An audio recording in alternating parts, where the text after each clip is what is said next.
Ya, Mira kamu. Ikuti perjalanan kami ya. Bella.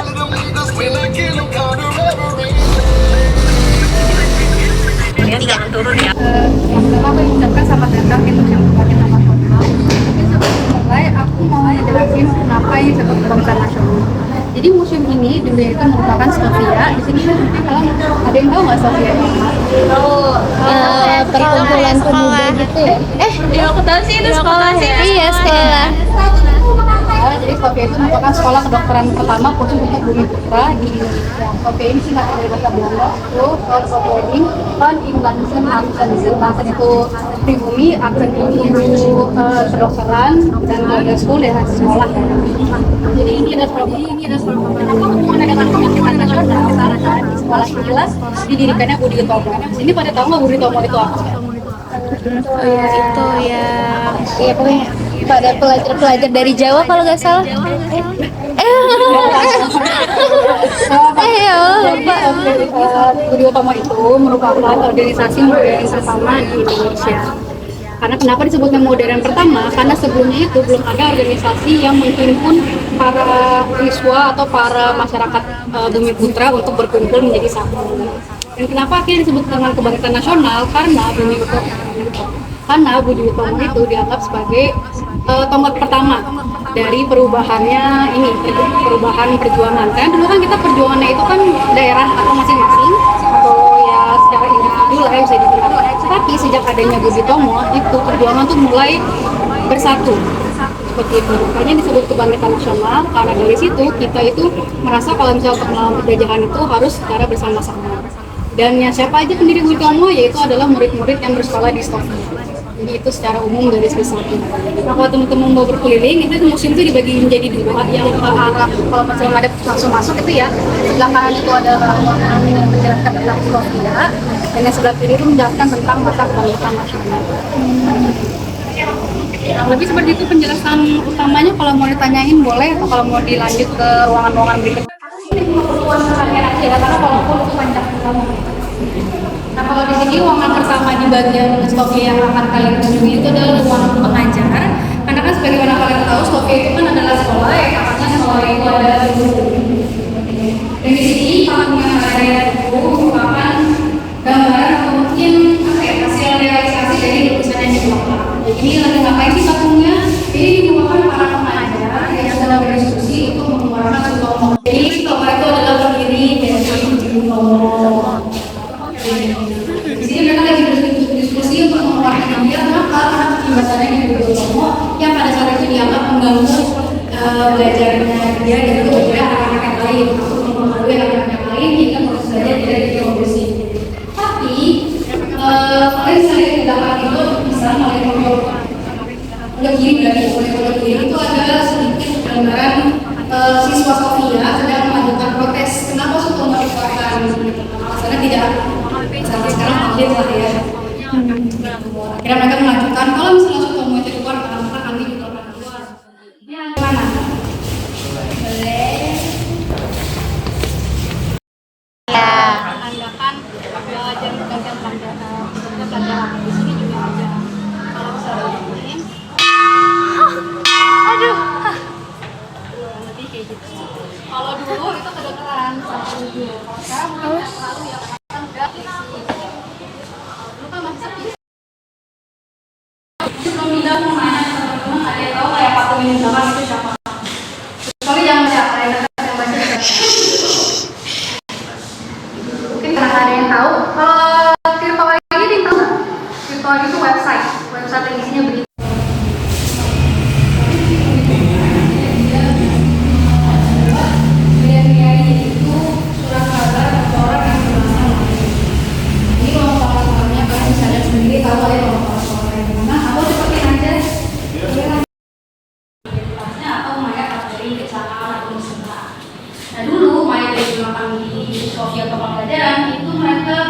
Didatangkan dari Eropa. Kalian tahu kenapa didatangkan dari Eropa? Ini pertanyaannya ada analisis ini. Ayo, kenapa? Oh ini lain. Kenapa didatangkan dari Eropa? Maka dari mungkin dari bangsa kita gitu lah asalnya. Kenapa? Karena kalian mungkin tahu kalau misalnya masyarakat Indonesia itu masih sangat spiritual kan. Jadi zaman dulu tuh dianggap tabu untuk mayat digunakan seperti ini. Karena ya sebagaimana kita tahu kalau orang sudah meninggal itu mereka langsung dikuburkan.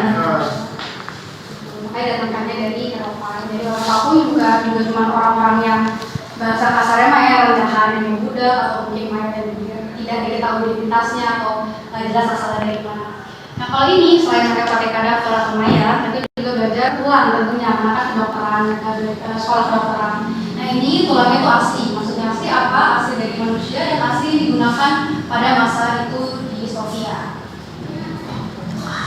Medis modern. Kan kita tahu kalau misalnya zaman dulu atau mungkin yang sekarang itu kalau pengobatan di beberapa daerah masih pakai dukun atau ya orang pintar lah. Nah dulu tuh kan dukunnya banyak ya, dukun hamil, dukun anak, dukun tidur, dukun hitam, dan sebagainya. Nah dulu alat-alat pengobatannya itu rata-rata pakainya ya yang masih sangat tradisional seperti ini misalnya.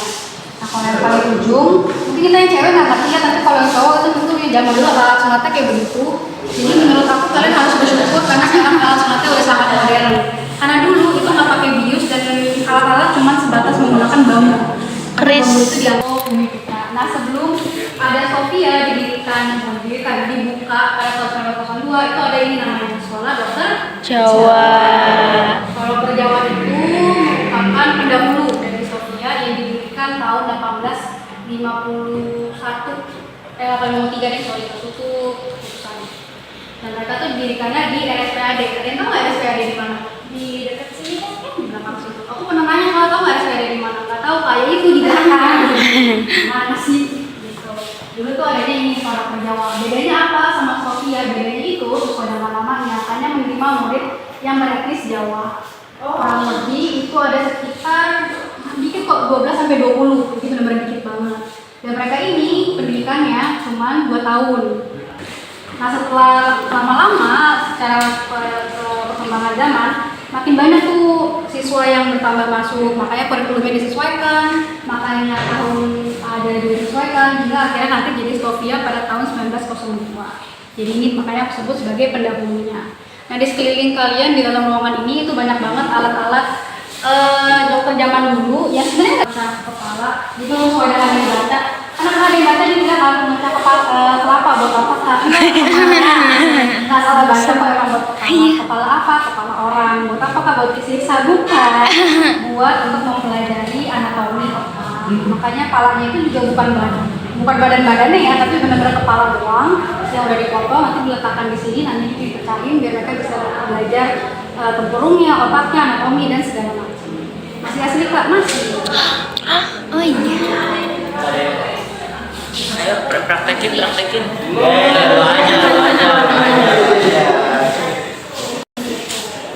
William Bos. Apa namanya? Kalau yang kepala, kalau iya ada mereka kan badan. Tapi kalau kepala ya tentunya asalnya dari kanan. Kalau ini teman-teman tahu ini nggak sih kalau di rumah sakit kalau ada musik jantung. Kalau sekarang paling ya setinggi badan aku lah ya, segini alatnya itu kan yang bisa dimobilisasi atau dulu segede ini dan badannya. Masih asli juga Pak. Perjalanan dari dibentuknya Sofia. Jadi Sofia itu tuh sebenarnya pembangunan lumayan lama ya, dari rencana itu tahun 1899 tapi baru terrealisasikan atau baru jadi diresmikan dibuka tahun 1902. Kenapa? Kekurangan dana. Makanya pihak Sofia itu meminta bantuan ketiga orang Belanda ini yang punya perkebunan di Delhi. Itu nggak Delhi di mana? Belanda. Di Sumatera. Nah, tapi meskipun Di Belanda. pasarnya jadi sponsor Sofia, mereka juga minta ini timbal balik. Kayak mereka minta, tolong nanti kalau misalnya sekolah sudah jadi, tolong kirimkan lulusan terbaik kalian untuk bekerja di perkebunan kami agar bisa membantu merawat para pekerja, para kulit yang sakit. Akhirnya jadi dari tahun 1992. Dan ini foto asli, ini contoh daripada pelajar yang ada di Sofia, ini fotonya asli. Aku mau nanya ke kalian, kira-kira ada yang tahu nggak umur rata-rata pelajarnya itu berapa? 18. Kayak 18 lagi menurut 20-an. ada lagi? Kira-kira berapa umurnya? Kalau remaja tapi ada yang kecil. Ini berapa kira-kira umurnya? 16. Umur kita bisa gak sih itu? Kalian umur berapa? 15. Oke, nggak ada yang benar. Kita mulai belajar itu dari umur 9 tahun. Oh. Kenapa 9 tahun? Karena pada saat itu mereka belajar tuh benar-benar dari nol banget. Dari kan dokter umum. Jadi semua tuh harus dipelajarin gitu loh. Makanya lama. Jadi tentang pendidikan di Sofia itu antara 9 sampai paling lama 12 tahun lah. Oh iya. Makanya lulus kan udah ya seumuran aku lah 20-an. Mereka pengangkatan bahasa Jawa, bahasa Belanda. Jadi tahun pertama harus dikuatin semua bahasa Belandanya dan dasar-dasarnya tuh harus dikuatin. Durasi pendidikan mereka di sini, mereka itu dikasih fasilitas yang lumayan kayak tadi aku sebutin. Mereka harus tinggal di asrama dan mereka itu dikasih gimnasium sama ruang rekreasi. Itu bisa mereka gunakan. Itu semua dibiayai sama negeri Belanda. Pemerintahan Hindia Belanda, Pemerintahan. iya, dibiayai sampai tahun 1920-an kalau nggak salah. Sudah itu bayar sendiri.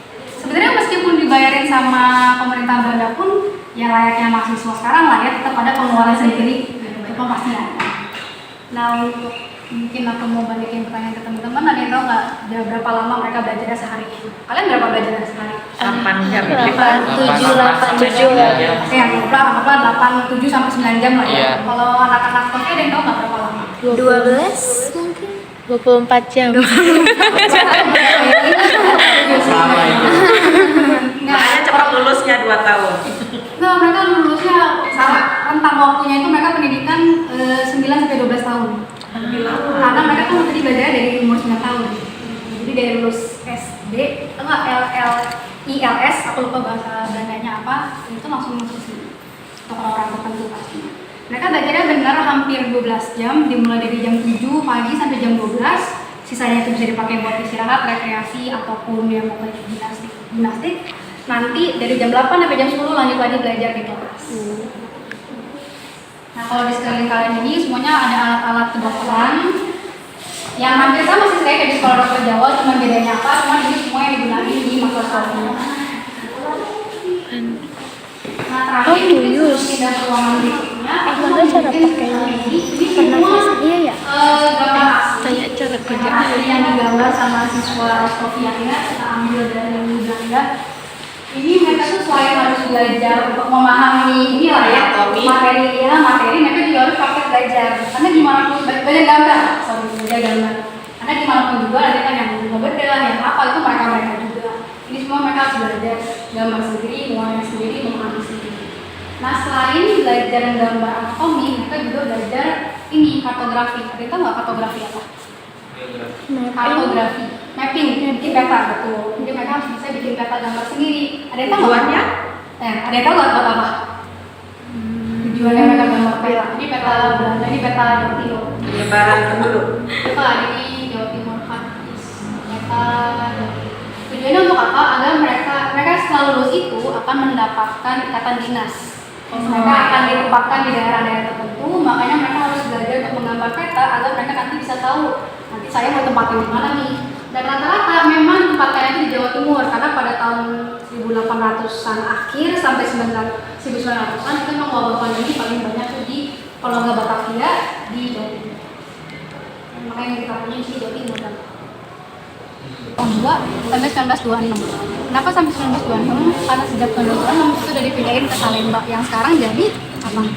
Di Salemba sekarang. Rumah sakit. Carlos ya? Bukan, atau lagi sama Cipto dong. Iya, itu kan ada FKUI di situ. FKUI itu kelanjutan dari Stovia. Kemudian setelah kemerdekaan, Stovia diambil alih jadi FKUI di situ. Jadi kalau khusus untuk FKUI itu memang mereka belajarnya di sini bukan di Batu. Kak, waktu mereka pertama kali lulus dari pendidikan ini, mereka diterjunkan prakteknya ke RS mana? Langsung ke daerah. Langsung ke daerah dulu, baru kembali lagi ke sini. Enggak, langsung Udah nggak akan kembali lagi. Gitu aja udah. Karena dia dianggap sebagai dokter yang mampu untuk menyembuhkan masyarakat pada saat itu lah. Coba Bel. Ini memang nama-namanya semua kalau kalian mau lihat Raden atau Mas atau belakangnya atau dan orang kaya semua. Dan bukan orang kaya, lebih tepatnya orang kaya yang bisa baca tulis. Karena nggak mungkin kalau misalnya yang ke sekolah itu nggak bisa baca tulis. Nah, ini fun fact, ini merupakan dokter perempuan pertama di Indonesia, namanya Ibu Marie Thomas. Dia masuk di Sofia pada tahun 1912 dan lulus pada 1920. 1922. Berarti berapa tahun tuh sekolahnya? 10. Nah, itu kan bener kan, rentang tahunnya itu antara 9 sampai 10 tahun, paling maksimal lama banget itu 12 tahun. Ini dalam Maria Thomas, dia satu-satunya siswi di Stovia, karena kan rata-rata itu laki-laki semua. Setelah dia sekolah, 2 tahun kemudian temennya ikut, namanya Anna Waro. Dia itu join jadi itu masuk ke sekolah Stovia tahun 1914. Nah, ini bisa lihat pokoknya mereka kan benar-benar cewek-cewek di antara para murid cowok yang lainnya. Besti. Ya saking adanya mereka doang dan mereka paling dekat, mereka dapat istilah ini bukan ada feeling bahasa Belanda yang artinya si kembar. Maria Thomas itu setelah lulus dia fokus kepada kebidanan, sedangkan Anna Waro fokusnya kepada bidang PHP. Kalian ini juga merupakan alumni Stovia, namanya Dr. Jonas Andreas Satumenten.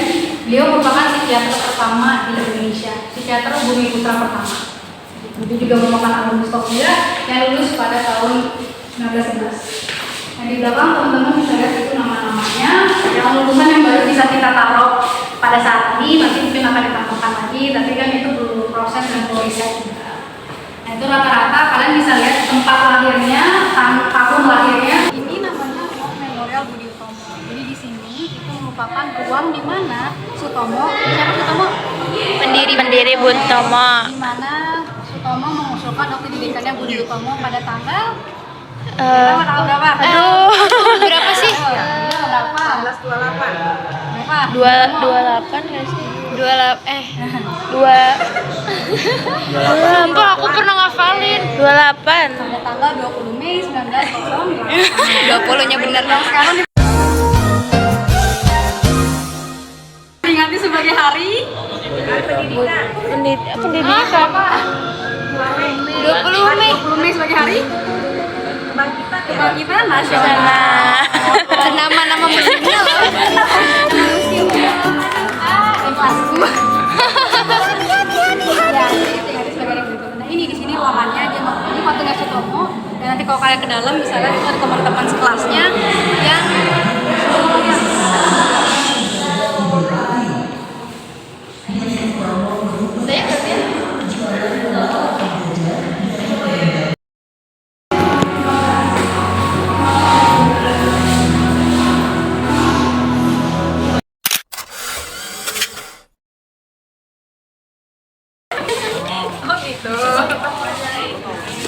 ini ruangan terakhir yang merupakan asrama dari Stovia. Itu fotonya asli, jadi kurang lebih kita mengusahakan untuk mereplikanya sesuai dengan foto pada saat itu. Sebenarnya replika pernah kak? Iya replika. Sebenarnya tuh pernah ada yang asli tuh kayak gini, persis kayak gini kan beda ya kan asalnya. Tapi ya rusak, benar rusak, kalau ngomong rusak. Jadi kita ganti dengan replika karena jelek-jeleknya kalaupun rusak masih bisa diganti. Kalau yang aslinya kalau rusak kan lebih Tapi kok di Google gambarnya kayak serem banget gitu ya.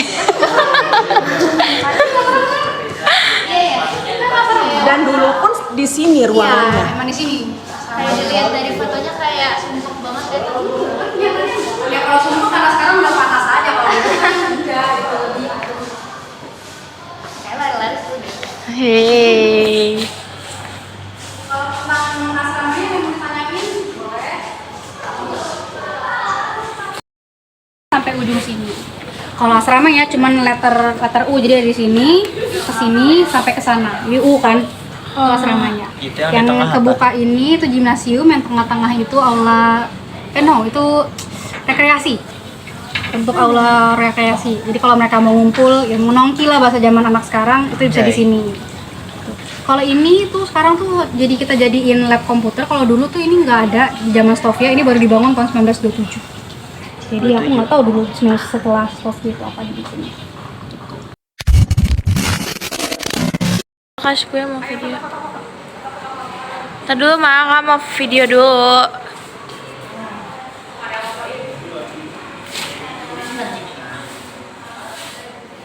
Nah ini nih peta Indonesia. Ayo.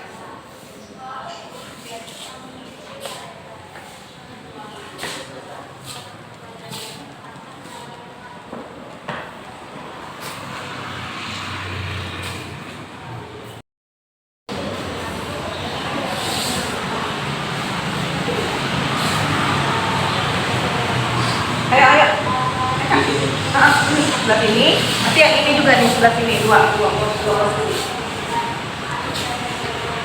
Ayo. Kita udah kumpul ya. Ada yang tutup, ada yang jangan ngobrol. Kakak.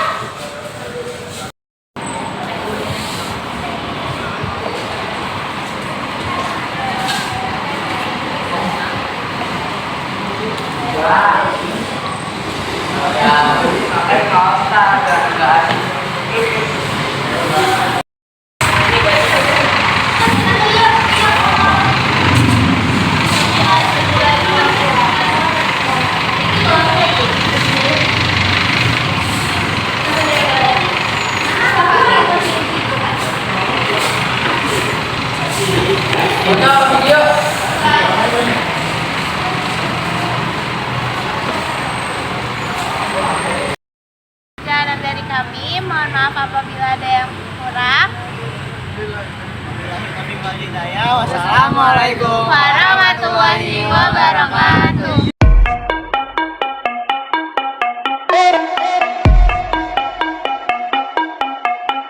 Bumper cloud for Cliff. Bumper cloud